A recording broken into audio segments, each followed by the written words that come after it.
Hello and welcome to my first ever YouTube video. I'm the writer on the roof and I'm here to talk about my favourite film of all time, mate, and that is Jaws. Doom, doom, doom, doom, doom, doom.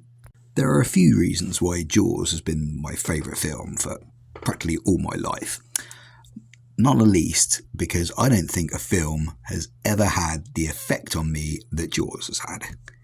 It has absolutely terrified me as a child when I first watched it. I was probably age 6 and I remember my father setting the scene. We had those old dimmer lights in our lounge and he turned it down and me and my two brothers all sat round the TV and Dad in the middle. And we're like, Dad, what's this about then? Because, we used to get to stay up late if there's a film he wanted us to watch, you see.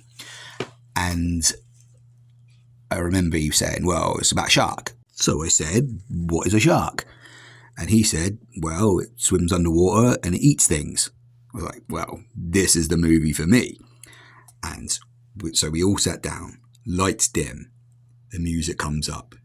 Doo-doo, doo-doo. And my dad went, bah! So that set the tone for the rest of the movie. And I don't know if my reoccurring nightmares that I have about great whites to this day started that very night. But it wasn't long after. So I'm not going to give an in-depth review of the film. There are plenty of great reviews of Jaws. I'm just going to talk about a few scenes that really stick with me and maybe they made an impact on you too. So when I first watched Jaws, it was on BBC One. And I don't know if this is the same for all versions of it, but when you first see the Universal logo, you hear these noises in the background that they sound like sounds from the ocean. And I never knew if that was an intentional or it was just, a glitch with our TV or our recording or our aerial or something like that. But it was so loud and you couldn't mistake it for anything else. And then that music started and the film was away. But it was just seeing that Universal logo and hearing that noise. And I've never heard that done in any other film before. And there are a few things in Jaws that I've not seen done before. Now, the first attack, and it's similar to the attack on Alex Kintner. It's that primal fear we have as humans, I think. The fear of being eaten by a predator. Just eaten alive by a predator. And not only that, it combines that with another primal fear of drowning. It's not just the biting and the eating, it's the feeling of being dragged down under the waves, not being able to breathe on top of that. And that, I think, is, for me, the scariest thing about Jaws. How it combines those two things, which is very realistic of a shark attack, I'd imagine. So that biting and dragging and not being able to get free and breathe, just absolutely terrifying. And of course, acted very, very well by Chrissy Watkins there.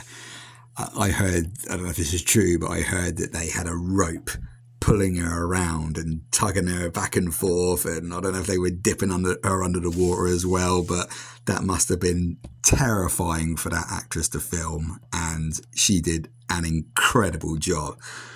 Next for me is the devastating scene on the beach involving Alex Kintner. Being attacked by a shark used to be my big fear in life. I couldn't think of anything worse than that until I had my own son. And, when Alex's mother sees that what's left of that raft on the beach, watching it now as a parent, it hits me different. And, I always said I could never face down a great white shark, but I could for my son.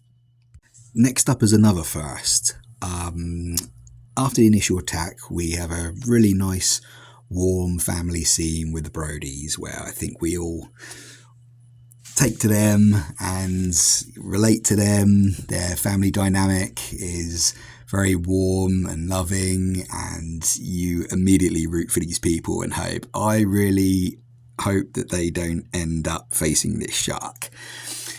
But what gets me about this scene, there's a part of it where Brody takes a phone call, obviously someone who's reported what's happened the night before. And as he's talking on the phone, there is another conversation going on in the background, which you can easily take in both conversations at the same time. And I don't see that very often. I can't think of another film that does that.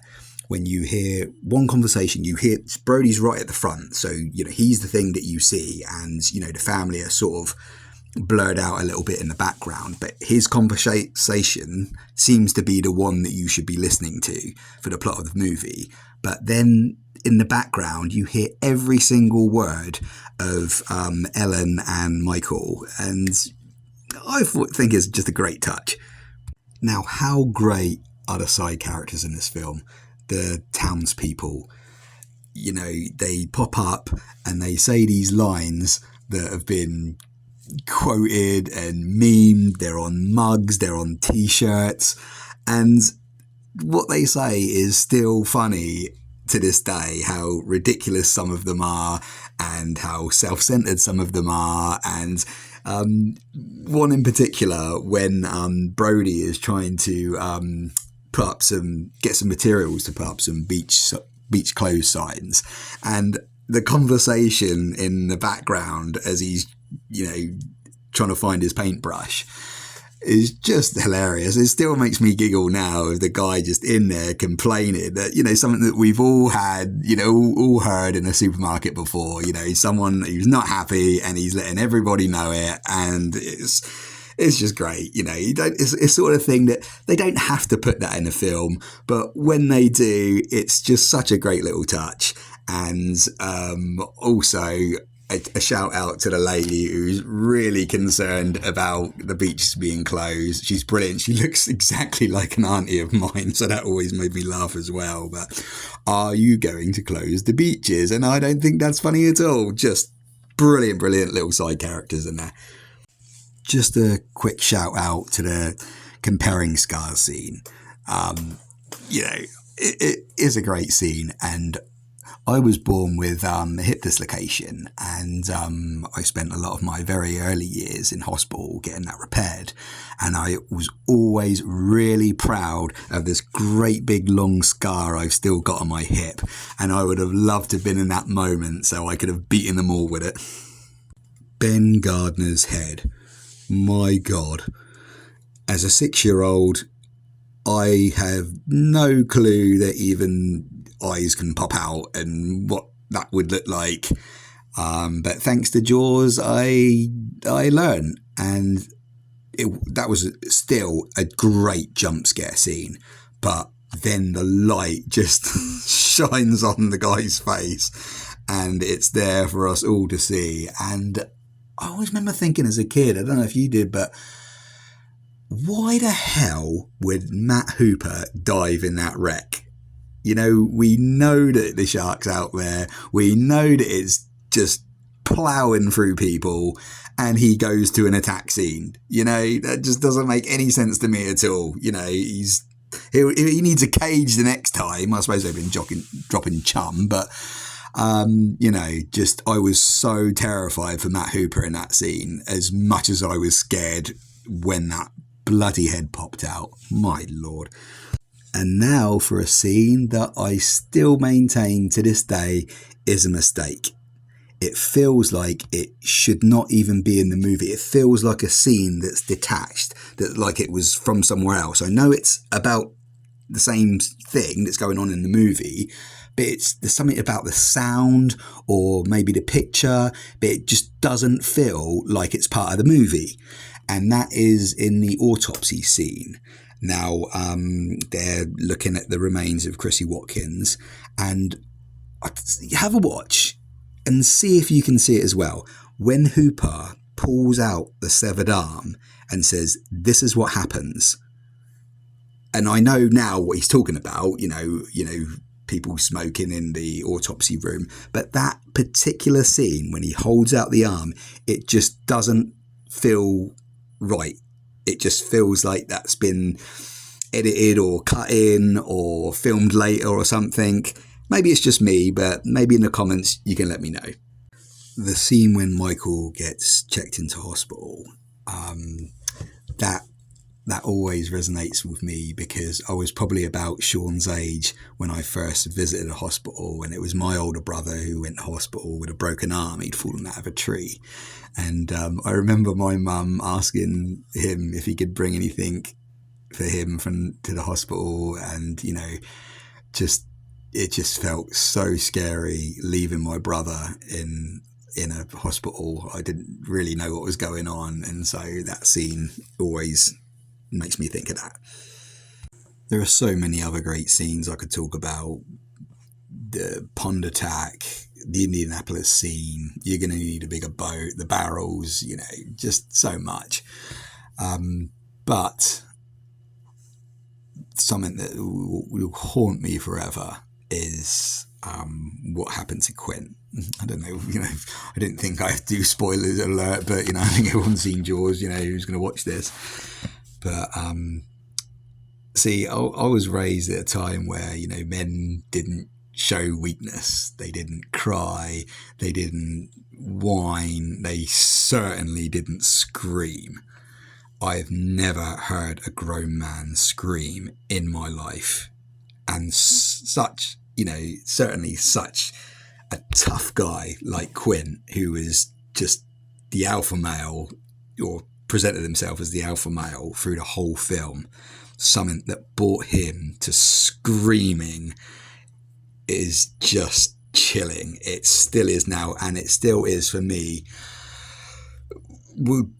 I think it is the most shocking death I've seen in a movie. There are a couple that come a bit close.